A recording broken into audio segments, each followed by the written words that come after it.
ఓం సాయిరామ్. సమస్త సాయి భక్తులందరికీ నమస్కారం అండి. అందరూ ఎలా ఉన్నారు? అందరూ కూడా బాబాగారి దయ వలన ఎప్పుడూ ఆనందంగా, ఆరోగ్యంగా ఉండాలని, మీరు కోరిన కోరికలన్నింటినీ కూడా బాబాగారు తీర్చేయాలని మీ తరపున నేను కూడా మనస్ఫూర్తిగా బాబాగారిని కోరుకుంటూ, ముందుగా బాబాగారి పాదపద్మాలకి ఒక్కసారి నమస్కరించుకొని వీడియోలోకైతే వెళ్ళిపోదాం. ఇక ఈరోజు బాబాగారు సాయి మాటగా నా నోట ఏం పలికించబోతున్నారు అంటే, బిడ్డా జాగ్రత్త, ఒక్క స్త్రీ వల్ల నీకు అపాయం పొంచి ఉంది. ఆ స్త్రీ ఎవరో తెలుసుకో. ఇప్పుడే ఆ స్త్రీ బారి నుండి నిన్ను నువ్వు కాపాడుకో. ఆ స్త్రీ వల్ల జరగబోయే అపాయం నుంచి నిన్ను నువ్వు కాపాడుకో. లేకపోతే చాలా నష్టపోతావు బిడ్డా. ఇది ఈరోజు నీ సాయి నీకు చేస్తున్న హెచ్చరిక. ఏ మాత్రం నిర్లక్ష్యం చేశావు అంటే జీవితాంతం కన్నీళ్లు తప్పవు. ఆ తర్వాత ఏం జరుగుతుందో కూడా అర్థం కాదు. బిడ్డా, ఒక్క 2 నిమిషాలు నీ సాయి మాట మీద నమ్మకముంటే నువ్వు ఖచ్చితంగా విని నీకు జరగబోతున్న అపాయం నుంచి నిన్ను నువ్వు కాపాడుకో అంటూ బాబాగారైతే ఈరోజు ఒక నిగూఢ అర్థం దాగి ఉన్న ఒక సందేశంతో వచ్చారండి. బాబాగారు ఎలాంటి సందేశాలు తీసుకువచ్చినా, సంకేతాలు అందజేసిన, సూచనలు అందజేసిన మన మంచి కోసమే, మన భవిష్యత్తు కోసమే ఉంటుంది. మన మేలు కోరే చెప్తారు ఎప్పుడు కూడా. మనం ఏదైనా తప్పుదోవలో వెళ్ళబోతున్నామా, లేదా ఏదైనా ప్రమాదంలో పడబోతుంటే, ఏదైనా జరగబోతుంటే ముందుగానే హెచ్చరిస్తూ ఉంటారు బాబాగారు ఇలాంటి సూచనలు, సంకేతాల ద్వారా. అందుకే బాబాగారు ఏం చెప్పబోతున్నారో ఒక్క 2 నిమిషాలు విందామంటే. బాబా మీద నమ్మకమున్న ప్రతి ఒక్కరూ కూడా ఇక్కడ 2 నిమిషాలైతే తప్పక వినితేరండి. ఇక బాబాగారి సందేశం వినబోయే ముందు నాకు తెలిసినటువంటి ఒక ఫ్యామిలీ అండి. వాళ్ళ ఆయన ఎంత తాగుబోతూ ఉంటే పగలంతా సంపాదించింది సాయంత్రం అయ్యేసరికి మొత్తం తాగేసి ఇంటికొచ్చేస్తాడు. ఒక్క రూపాయి కూడా పెళ్ళాం బిడ్డలకు ఇవ్వడు. ఇక ఆమె బాధ వర్ణనాతీతం అస్సలు. ఒకరోజు ఇట్లానే బాధపడింది. అప్పుడు నేను చెప్పాను, లేదు మనకు తెలిసిన గురూజీ ఉన్నారు, ఒక్కసారి అక్కడ కాల్ చేసి చూడమ్మా అని. ఆవిడ ఒక్కసారి గురూజీ గారికి కాల్ చేశారండి. గురూజీ గారు ఫోన్ ద్వారానే పరిష్కారం చూపించారు.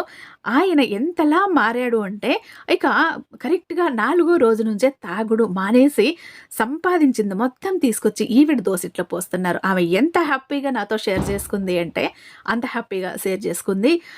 ఈ గుడ్ న్యూస్ అయితే. షిరిడి సాయిబాబా ఆశీస్సులతో జ్యోతిష్యం చెప్తారండి. ఉన్నట్టుగా చెప్తారు గురూజీ సాయిరాజు గారు. వీరి మొబైల్ నెంబర్ 8555226485. మీకు ఎలాంటి సమస్య ఉన్నా చిటికలో పరిష్కరించి ఇచ్చేస్తారు. ప్రేమ, పెళ్లి, ఉద్యోగం, రాజకీయం, విదేశీ ప్రయాణం, ధనం నిలకడం లేకపోవటం, భార్యాభర్తల మధ్య గొడవలు, ఆస్తి తగాదాలు, అప్పుల బాధలు, స్త్రీ పురుషులకు ఎటువంటి గుప్త సమస్యలు ఉన్నా వశీకరణ స్పెషలిస్ట్, అలాగే వ్యసనాలకు బానిసలై అందులో నుంచి బయటపడలేకపోయినా, మీ ఇంటి మీద ఏదైనా చెడు ప్రయోగాలు జరిగాయి అన్న, గ్రహ సమస్యలు ఉన్న, నరదృష్టి, నరఘోష సమస్యలు ఉన్న, విద్య, ఉద్యోగం, వ్యాపారం, బాలగ్రహ పీడకలు ప్రతి ఒక్కటినండి.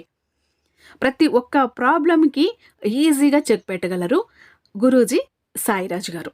ఒక్కసారి ఇక్కడ స్క్రీన్ మీద కనపడుతున్నటువంటి నెంబర్కి కాల్ ట్రై చేసి చూడండి, మీకు ఇలాంటి ప్రాబ్లమ్స్ ఉంటే. ఆ తర్వాత మీ హ్యాపీనెస్ని మీరే నాకు షేర్ చేసుకుంటారు. బాబాగారి సందేశం వినబోయే ముందు ఒక చిన్న రిక్వెస్ట్ అండి. మన వీడియోకి ఒక చిన్న లైక్ ఇచ్చి వీడియో చూడటం మొదలు పెట్టండి. ఎందుకంటే మీ లైక్ అన్నది నాకు చాలా చాలా అమూల్యం. అలాగే వీడియో ఎక్కడ స్కిప్ చేయకుండా చివరి దాకా చూసి నచ్చినట్లయితే మీ ఫ్రెండ్స్కి, ఫ్యామిలీ మెంబర్స్కి, మన సాయి భక్తులందరికీ కూడా షేర్ చేసి, మన ఛానల్ని ఫస్ట్ టైం చూస్తున్నట్లయితే ఛానల్ని సబ్స్క్రైబ్ చేసుకుని మీ సపోర్ట్ నాకు అందివ్వండి. ఇక లేట్ చేయకుండా బాబాగారి సందేశం ఏంటో విందాం. బిడ్డ, ఈ స్త్రీ వల్ల నీకు అపాయం జరగబోతోంది. ఈ స్త్రీ వల్ల నువ్వు బాధపడబోతున్నావు. ఆ స్త్రీ ఎవరో తెలుసుకో. ఆ స్త్రీకి దూరంగా ఉండటం నేర్చుకో. అది ఎవరు అని నీకు తెలియాలి అంటే ఒక్క 2 నిమిషాలు నేను చెప్పేది జాగ్రత్తగా విని తీరాలి బిడ్డ. ఎందుకంటే నువ్వు అందరినీ సులభంగా నమ్మేస్తావు. అందరూ మంచివాళ్లేలే అనుకుంటావు. అందరూ నా వాళ్లేలే అని అనుకుంటావు. అందరూ నాలాగా కల్మషం లేని మనుషులేలే అని అనుకుంటావు. అందరూ కూడా నాలాగా మంచి మనసే ఉంటుంది, మంచిగా ఆలోచిస్తారు అని అనుకుంటావు. కానీ నీకున్న లక్షణం ఎంత గొప్ప లక్షణం అంటే బిడ్డ, ఇలాంటి లక్షణం నూటికో కోటికో ఒక్కరికే ఉంటుంది. అందరిలోనూ మంచిని చూడటం, అందరిలోనూ మంచిని వెతకటం, గుర్తించటం, మంచిని గమనించటం. వాళ్ళు చెడుగా మాట్లాడినా అందులో కూడా మంచినే వెతుక్కోవటం. ఇలాంటి గుణాలు నూటికో కోటికో ఒక్కరికి ఉంటాయి బిడ్డ. అలాంటి గుణాలు నీకు ఉన్నందుకు నేను చాలా చాలా సంతోషపడుతుంటాను. నిన్ను చూసి ఉప్పొంగిపోతుంటాను. ఎంత మంచి గుణం ఉంది నా బిడ్డకి అని. అలాంటి నీకు ఈరోజు అపాయం జరగబోతోంది. జాగ్రత్త. నా మాట ఏమాత్రం పెడచెవున పెట్టకు. ఏమాత్రం నిర్లక్ష్యం చెయ్యకు. నా మాటలన్నీ కూడా నీకు అర్థం అవ్వాలంటే ఒక్క 2 నిమిషాలు నేను చెప్పేది విను బిడ్డా అంటూ బాబాగారైతే ఈరోజు ఇలా సందేశం మనకు అందివ్వబోతున్నారండి. ఒక రైతు ఉండేవాడు. అతనికి ఒక అందమైన భార్య ఉండేది. అయితే పేదరికం వల్ల ఆమె ఎంతగానో విసిగిపోయింది. అందుకని ప్రతిరోజు ఆ పేద రైతును తిడుతూ ఉండేది. నేను ఇంత అందగత్తెనైనప్పటికీ కూడా నీలాంటి పేదవాడిని పెళ్లి చేసుకోవాల్సి వచ్చింది. నువ్వు నాకు కడుపు నిండా తిండి పెట్టలేవు, కట్టుకోవటానికి సరైన బట్టలు కూడా కొనివ్వలేవు. ఆఖరికి రుచికరమైన పానీయాలు, ఆహార పదార్థాలు కూడా కొనివ్వటానికి, పెట్టడానికి నీ దగ్గర డబ్బులు లేవు. నీలాంటి పనికి మాలిన వాడిని పెళ్లి చేసుకుని నేను చాలా పెద్ద తప్పు చేశాను. నా జీవితం నీలాంటి వాడిని పెళ్లి చేసుకున్న తర్వాత పూర్తిగా నాశనమైపోయింది. ఇలా అని ప్రతిరోజు ఆమె తిడుతూ ఉండేది ఆ భర్తని. భార్య పోరు భరించలేక ఇక ఆ రైతు అడవిలోకి వెళ్తున్నాడు. అడవి గుండా వెళ్తున్నాడు. అక్కడ అతనికి ఒక సన్యాసి కనిపించాడు. ఆ సన్యాసి తపస్సులో ఉండటం చూసి ఆ మహాపురుషుడు మాత్రమే తన సమస్యను పరిష్కరించగలరు అని అనుకొని అతని ఎదుటికి వెళ్ళాడు. అక్కడ అప్పటికే ఒక అబ్బాయి పదే పదే ఆ సన్యాసికి మోకరిల్లటం చూశాడు. ఇక అంతటితో ఆ ఆ సన్యాసి కళ్ళు తెరిచి చూసి అసలు అతని సమస్య ఏంటి అని అడిగాడు. గురూజీ, ఎంతో కష్టపడుతున్నప్పటికీ చాలా తక్కువ డబ్బునే సంపాదిస్తున్నాను. ఈ సమస్య నుండి బయటపడే మార్గం ఏదైనా ఉంటే చెప్పండి అని రైతు తన సమస్యలు మొత్తం అప్పుడు ఆ సాధువుకి చెప్తాడు. ఆ సాధువు ఉండి, ఈ సమస్య నుండి బయటపడే మార్గం నేను నీకు చెప్తాను. ప్రతి స్త్రీలోనూ ఆమె భర్త ఒక 3 విషయాలను గమనించాల్సి ఉంటుంది. అవేంటో ఇప్పుడు నేను నీకు చెబుతాను అని చెప్పటం మొదలుపెట్టాడు ఆ సన్యాసి. అయితే ఈ కథ వినబోయే ముందు సన్యాసి ఒక్క విషయం మాత్రం స్పష్టంగా చెప్పాడు. అదేంటంటే, ఈ కథను పూర్తిగా వినాల్సి ఉంటుంది. మధ్యలోనే వదిలేస్తే ఆ ఇంటికి దరిద్రం పట్టుకుంటుంది అని సన్యాసి చెప్పగానే ఆ పేద రైతు ఆ కథను ఎట్టి పరిస్థితుల్లోనూ మధ్యలోనే వదిలిపెట్టనని, పూర్తిగా వింటానని అంటాడు. ఇక ఆ సన్యాసి కథ చెప్పటం మొదలు పెడతాడు. ఒక ఊరిలో ఒక వ్యాపారి ఉండేవాడు. అతనికి చాలా అందమైన భార్య ఉండేది. అంతేకాకుండా ఆ భార్యాభర్తలో ఇద్దరి మధ్య ఎలాంటి గొడవలు జరిగేవి కాదు. వాళ్ళు ఎంతో అన్యోన్యంగా ఉండటం చూసి ఇరుగు పొరుగు వాళ్ళు అసూయపడుతూ ఉండేవాళ్ళు. కొంతమంది ఆడవాళ్ళు ఆ వ్యాపారి భార్యతో మాట్లాడటానికి కూడా ఇష్టపడేవారు కాదు. వ్యాపారి అతని భార్య కలిసి ఉండటం ఎవ్వరికీ నచ్చేది కాదు. భార్య ప్రతిరోజు కూడా సంధ్యాదీపం పెడుతూ ఉండేది. ఇది నచ్చని ఇరుగు పొరుగు వాళ్ళు ఆమె దగ్గరకు వెళ్ళి దీపం వెలిగించవద్దు అని చెబుతూ ఉండేవారు. అయినప్పటికీ కూడా ఆమె వాళ్ళ మాటలు పట్టించుకోకుండా సాయం సంధ్య వేళ దీపం పెడుతూ పూజలు చేస్తూ ఉండేది. వ్యాపారి ఎప్పుడూ కూడా తన భార్యకు అడ్డు చెప్పలేదు. ఆమె ఏ పని చేసినా కూడా కాదనేవాడు కాదు. ఆమె ఏం చేసినా చెయ్యనిచ్చేవాడు. ఆమెకు అడ్డు చెప్పటం వల్ల ఇంట్లో గొడవలు జరుగుతాయని అతని భయం. అంతేకాకుండా ఇంత అందమైన భార్యను కూడా కోల్పోవాల్సి వస్తుందేమోనని అతనికి భయం పట్టుకుంది. అందుకే ఆమెను పువ్వుల్లో పెట్టుకుని మహారాణిలా చూసుకునేవాడు. ఆమె ఆడింది ఆటగా, పాడింది పాటగా, ఆమెకు ఎలాంటి అడ్డు ఆటంకాలు చెప్పకుండా చాలా స్వేచ్ఛగా ఆమెను జీవించనిస్తున్నాడు. ఇలా ఆమె జీవితం కొనసాగుతూ ఉంది. వ్యాపారి ప్రేమించినంత ఇదిగా అతని భార్య అతన్ని ప్రేమించేది కాదు. ఆ వ్యాపారి ముందు ఆమె అతన్ని ప్రేమిస్తున్నట్లుగా నటిస్తూ ఉండేది. ఈ విషయం వ్యాపారికి కూడా కాస్త తెలుసు. కానీ పెద్దగా పట్టించుకోకుండా కేవలం ఆమెను మనస్ఫూర్తిగా ప్రేమిస్తూ ఉండేవాడు. అంతలో వీరిద్దరి ప్రేమ గురించి ఆ నగరపు రాజు వద్దకు చేరింది. ఆ వ్యాపారి అతని భార్య ఎంతో ప్రేమగా ఉంటారు అని కొందరి మాటల వల్ల తెలుసుకున్న మహారాజు ఈ వ్యాపారిని, అతని భార్యని కలుసుకోవాలని అనుకున్నాడు. వెంటనే తన సైనికులను వ్యాపారి ఇంటికి పంపించి వారిద్దరిని వెంట తీసుకురమ్మని చెప్పి పంపించాడు రాజు. ఇక రాజు ఆజ్ఞ ఇచ్చిన వెంటనే ఆ సైనికులు వ్యాపారి ఇంటికి వెళ్లి తలుపు తట్టారు. వ్యాపారి సైనికులను చూసి మొదట ఆశ్చర్యపోయినా సరే తర్వాత విషయం కనుక్కొని తన భార్యతో పాటు రాజుగారి దగ్గరికి వెళ్ళాడు. రాజసభలో ఆ వ్యాపారి అతని భార్యను చూసిన తర్వాత వాళ్లకు కొన్ని ప్రశ్నలు వేసి వాళ్ల ప్రేమను తెలుసుకున్నాడు మహారాజు. వాళ్ల ప్రేమకు మురిసిపోయి వారికి ఎన్నో విలువైన బహుమానాలను ఇచ్చి ఇంటికి పంపించాడు. అంతేకాకుండా ఆ రోజు ప్రతి ఒక్కరూ కూడా ఆ వ్యాపారి అతని భార్య ప్రేమకు గుర్తుగా ప్రతి ఒక్కరూ కూడా సాయం సంధ్య దీపం వెలిగించాలి, ఇంట్లో ఒక్క దీపం వెలిగించాలి అని అందరినీ ఆదేశించాడు. రాజు తలుచుకుంటే సాధ్యం కానిది ఏదీ లేదు కదా. అందుకనే రాజు ఆదేశాలను పాటిస్తూ ఆ గ్రామంలో ఉన్న వాళ్ళందరూ కూడా తమ ఇంట్లో ఒక దీపాన్ని వెలిగించారు. కానీ ఆ దీపం ఎక్కువ సమయం సేపు నిలవలేదు. అయితే వ్యాపారి ఇంట్లో ఉన్న దీపం మాత్రం చాలాసేపు వెలుగుతూనే ఉంది. తన ఆదేశాలను ఎవరెవరు పాటించారో తెలుసుకుందామని మహారాజు కోట మీదకు చేరుకొని నగరాన్ని అంతా చూశాడు. ప్రతి ఒక్కరి ఇంట్లో ఉన్న దీపం కొండెక్కిపోయింది. కానీ వ్యాపారి ఇంట్లో మాత్రం దీపం వెలుగుతూనే ఉండటం మహారాజు గమనించాడు. అంతలో మహారాజు దగ్గరికి మహారాణి వచ్చింది. ఆమె కూడా వ్యాపారి ఇంటిని చూసి ఎంతగానో ఆశ్చర్యపోయింది. అప్పుడు మహారాజు గారితో గొప్పగా తన భార్యను ప్రేమిస్తున్నాడు, ఆ వ్యాపారి తన భార్యను గొప్పగా ప్రేమిస్తున్నాడు, అందుకనే వాళ్ల ఇంట్లో దీపం వెలుగుతూ ఉంది అని చెప్పాడు. వ్యాపారి ప్రేమ వల్లనే వారి భార్యాభర్తల ప్రేమ కొనసాగుతుందని చెబుతుంది. అలా మహారాజుకి మహారాణికి మధ్య గొడవ మొదలైంది. మాట పెరిగి ఇద్దరు కొట్టుకునే స్థాయికి వెళ్ళిపోయారు. కాసేపటి తర్వాత తామిద్దరం అనవసరంగా మాట్లాడుకుంటున్నాం అని వాళ్ళు గ్రహించారు. ఆ వ్యాపారిని అతని భార్యని పరీక్షించి వాళ్ళిద్దరి మధ్య ఉన్నది నిజమైన ప్రేమేనని తెలుసుకోవాలని మహారాజు మహారాణి ఒక నిర్ణయానికి వచ్చారు. అనుకున్నట్టుగానే మహారాణి వ్యాపారిని పరీక్షించాలని భావించింది. అందుకు మహారాజు కూడా అనుమతినిచ్చాడు. వెంటనే మహారాణి సైనికులను పిలిచి, ఆ వ్యాపారికి నా మాటగా ఒక విషయం చెప్పండి. అతను ముందుగా తన భార్యను చంపేస్తే అతని నేను పెళ్లి చేసుకుంటాను. ఇప్పుడున్న ఈ మహారాజుని బందీగా మార్చేస్తాను, అతని మహారాజుగా చేస్తాను అని చెప్పండి అని సైనికులతో చెప్తుంది. ఇక ఆ సైనికులు వ్యాపారి ఇంటికి చేరుకున్నారు. ఆ సమయంలో ఇంట్లో వ్యాపారి మాత్రమే ఉన్నాడు. సైనికులు తాము వచ్చిన విషయం వ్యాపారికి చెప్పారు. నువ్వు గనుక నీ భార్యను చంపినట్లయితే మహారాణి రాజుని బంధించి అతని స్థానంలో నిన్ను రాజుగా చేస్తుంది. కాబట్టి నువ్వు చెప్పు, నీ నిర్ణయమేంటో నువ్వు చెప్పు అని సైనికులు ఆ వ్యాపారితో చెప్పారు.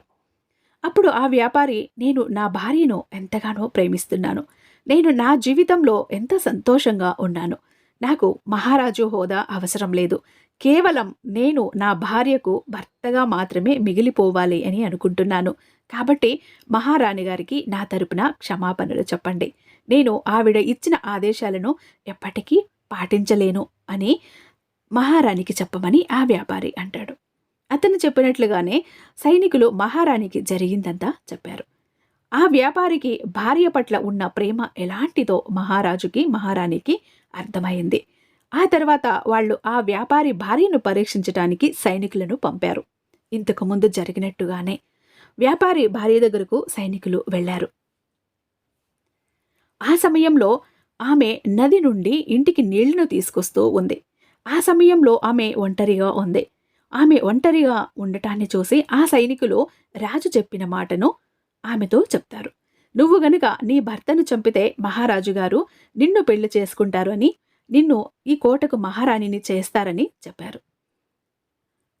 అది వినగానే వ్యాపారి భార్య ఆలోచనలో పడింది.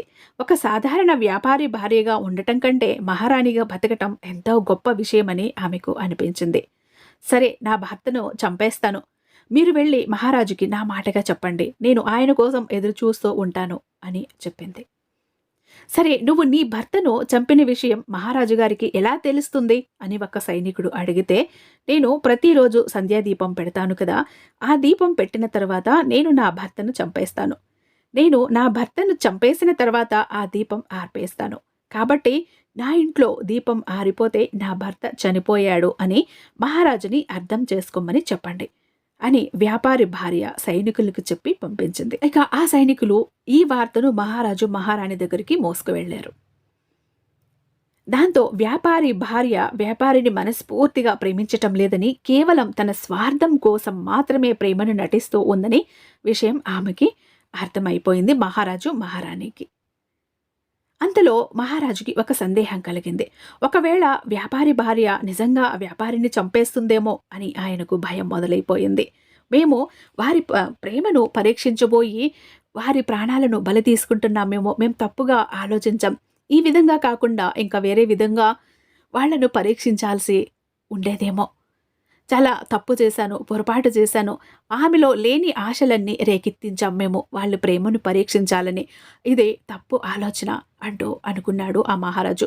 ఒకవేళ ఆమె డబ్బు మీదనో లేదా పదవి మీదనో హోదా మీదనో వీటి మీద మోజుతో కాంక్షతో ఆమె భర్తను నిజంగానే చంపేస్తే ఆ పాపమంతా మాకు చుట్టుకుంటుంది, అది మా వంశాన్ని వెంటాడుతుంది అని చాలా భయపడ్డాడు మహారాజు. ఇక ఆ తర్వాత నేరుగా మహారాజు మహారాణినే ఆ వ్యాపారి ఇంటికి వెళ్లారు. అక్కడ ఇద్దరూ ఉన్నారు, వ్యాపారి భార్య వ్యాపారి ఇద్దరూ ఉన్నారు.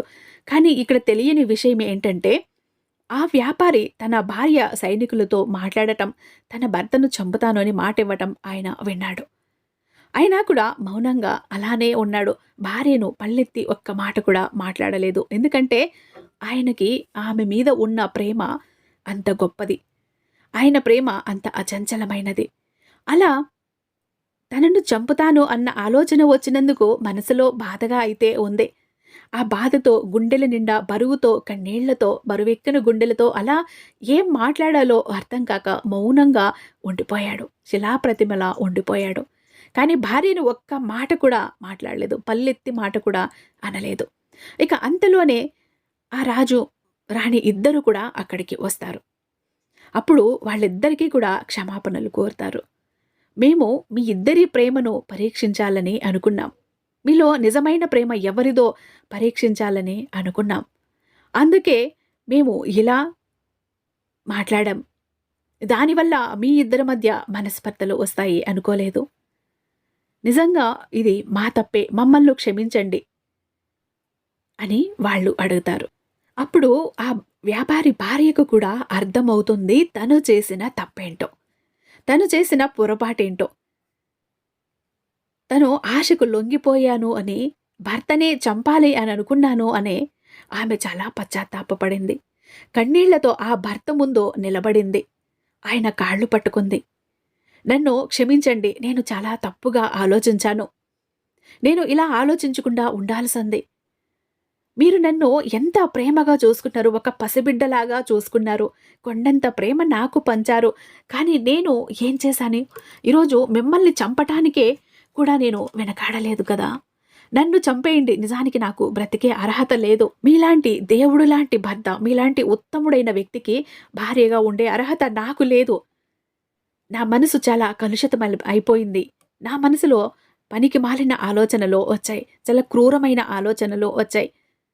ఇలాంటి స్వభావం నాలో ఉంది అని ఎవరో నాకు ఆశ కల్పిస్తేనో నాలో ఉన్న క్రూరత్వం బయటకొచ్చింది. నాకు ఈ జీవితం వద్దు అంటూ ఆ భర్తని, ఆ వ్యాపారిని వేడుకుంటుంది కాళ్ల మీద పడి. ఇక ఆ భర్త ఆమెను పైకి లేపి కళ్ళల్లో నీళ్లు తుడిచి ఒకే మాట అంటాడు, నువ్వు నాలో సగం, నువ్వు నా భార్యవి, నువ్వు నా ప్రాణానివి, అంతే. ఒకవేళ చిన్నపిల్లలు తప్పు చేస్తే కూడా వాళ్లను ఒక దెబ్బ, 2 దెబ్బలు వేసి క్షమించేస్తాం కదా, నువ్వు చేసినది తప్పు అంటూ మందలించి బుద్ధి చెప్తాం కదా, అంత మాత్రానికి వాళ్లను ఇంట్లో నుంచి బయటకు గెంటివేయం కదా. నువ్వు కూడా అంతే. భార్య పసిబిడ్డ లాంటిది. ఒక్కొక్కసారి ఏదో ప్రలోభాలకి ఆశపడి ఏదేదో వికారమైన ఆలోచనలు, కోరికలు కలిగి తప్పుదారిలో వెళ్ళడానికే ప్రయత్నిస్తూ ఉంటుంది. కానీ అవన్నీ అర్థం చేసుకుని సరిదిద్దుకున్నవాడే భర్త అంటూ అనగానే ఇక ఈమె కళ్ళల్లో నీళ్లు రాలిపోతున్నాయి. భర్త పాదాలు పట్టుకుని ఏడ్చేస్తూ ఉంది. బాబాగారు ఇలా ఈరోజు కథ చెప్పటం ఆపారండి. ఇక ఈ కథ ద్వారా మనకు ఏం సందేశం ఇవ్వబోతున్నారు అంటే, బిడ్డ, ప్రతి మనిషికి కూడా ఎవరో ఒకరు ఆశ కల్పిస్తేనో, కలిగిస్తేనో, డబ్బు చూపిస్తేనో, పదవి ఆశ చూపిస్తేనో, హోదా ఆస్తి చూపిస్తేనో ఆశ కలుగుతుంది. ఒక ఆస్తి చూపిస్తే ఆశ కలుగుతుంది. అలా ఆశ కలిగినప్పుడు మనిషి ఎంత క్రూరమైన ఆలోచనలైనా చేస్తాడు. ఎంత వికారమైన ఆలోచనలైనా చేస్తాడు. ఆ క్షణంలో దేనికైనా కూడా వెనకాడకుండా పోతాడు. తన విచక్షణ జ్ఞానాన్ని కూడా కోల్పోతాడు. తను చేస్తున్నది తప్పా, ఒప్పా, నేను సరైనదే చేస్తున్నానా, సరైన మార్గంలో వెళ్తున్నానా, ఇక్కడ ఉన్నది ఎవరు, ఏంటి, ఏమీ ఆలోచించరు. కేవలం ఆ క్షణం వాళ్ళ కళ్ళ ముందు నిలిచేదే ఆశ. డబ్బు, హోదా, అంతస్తు, ఆస్తి. ఇవన్నీ ఒక మాయా వలయం లాంటివి బిడ్డ. మనసు మీద, ఆలోచనల మీద ఒక్కసారి ఈ మాయా పొర వేయబడింది అంటే దాని నుంచి బయటకు రావటం కష్టం. అందుకే ఇలాంటి ఆశలకు ఎప్పుడు నువ్వు ప్రలోభపడకు, ఎప్పుడూ ఆశపడకు. నీది కానిది నీది కాదు. నువ్వు ఎప్పుడు కష్టపడితే వచ్చిందే నీతో శాశ్వతంగా ఉంటుంది. ఇలా ఎవరో ఏదో ఇస్తాను, ఏదో చేస్తాను అంటూ వెర్రి పరుగులు పెట్టి అలా పరిగెడుతూ ఉంటే జీవితం నాశనమైపోతుంది. నిన్ను నువ్వు కోల్పోతావు. ఒక్కొక్కసారి ఇలా ఆశలు కలిగినప్పుడు ఏమవుతుంది అంటే, ఇది నా బంధం, నా బంధుత్వం, నా రక్త సంబంధం, నా భార్య, నా భర్త, నా బిడ్డలు అన్నది కూడా ఒక్కొక్కసారి మర్చిపోతూ ఉంటారు. నా తోడుబుట్టిన వాళ్ళు, నా అక్కా చెల్లెళ్ళు, నా అన్న తమ్ముళ్ళు, అన్నవాళ్ళను కూడా మర్చిపోతూ ఉంటారు ఈ ఆశ కలిగినప్పుడు. ఈ డబ్బు మీద ఆశ కలిగిందంటే ఎవరిని ఎవరైనా మోసం చెయ్యాలి, ఎవరిని ఎవరైనా నాశనం చేయాలి, ఎవరినైనా పతనం చెయ్యాలి అన్న ఆలోచన వస్తుంది. ఆశ, దురాశ అన్నది, పేరాశ అన్నది ప్రాణానికి ముప్పు బిడ్డ. జాగ్రత్త. ఇలా నీతో కూడా, నీ జీవితంలో కూడా చాలామంది స్త్రీలు ఉంటారు. అది భార్య అవ్వచ్చు, ఒక స్నేహితురాలు అవ్వచ్చు, తెలిసిన వాళ్ళు అవ్వచ్చు, నీ తోడబుట్టిన వాళ్ళు అవ్వచ్చు, ఎవరైనా అవ్వచ్చు. ఒక్కసారి ఇలా మాయా వలయపు పొర కమ్మింది అంటే ఆ క్షణంలో వాళ్ళు విచక్షణ జ్ఞానాన్ని కోల్పోతారు. అలాంటి సమయంలో నువ్వు వారితో జాగ్రత్తగా ఉండు. అలాంటి అపాయం నుంచి నిన్ను నువ్వు ఎలా కాపాడుకోవాలో బయటపడు, తెలుసుకో, జాగ్రత్తగా ఉండు. మళ్ళీ చెప్తున్నాను, దురాశ, పేరాశ అన్నది ప్రాణానికి ముప్పు బిడ్డ. అది నిన్ను సర్వనాశనం చేస్తుంది, ఎదుటి వాళ్ళను కూడా సర్వనాశనం చేసేలాగా చేస్తుంది. ఎప్పుడు దానికి మాత్రం నువ్వు ప్రలోభపడకు, తల వంచకు. నీ వ్యక్తిత్వాన్ని ఎప్పుడు ఉన్నతంగా, గొప్పగా నిలబెట్టుకో. ఆ తర్వాత నీ సాయి ఆశీస్సులు నీకెప్పుడూ ఉంటాయి. నువ్వు జీవితంలో ఎప్పుడూ సంతోషంగా ఉంటావు అంటూ ఈరోజు బాబాగారు చాలా చాలా అద్భుతమైన సందేశాన్ని ఇచ్చారండి. ఐ హోప్ ఈ వీడియో మీకు నచ్చే ఉందని భావిస్తున్నాను. అలాగే రేపు బాబాగారి మరొక అద్భుతమైన సందేశంతో మీ ముందుంటాను. అంతటిదాకా సర్వేజన సుఖినో భవంతు. ఓం సాయిరాం.